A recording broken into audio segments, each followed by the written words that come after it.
से मर जाएगा। हाँ बक बुड़बक समझाए का, कल हमरे ऊपर से एरोप्लेन चल गया, कुछ होइबे नहीं किया, साला ट्रेन का चीज है। अच्छा पता चलेगा बेटा।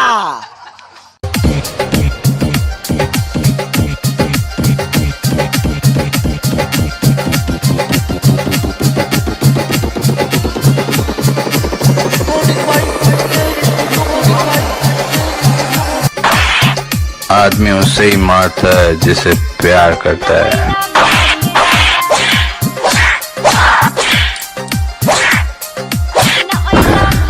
और आप क्या समझते हैं मैं आपसे प्यार नहीं करती?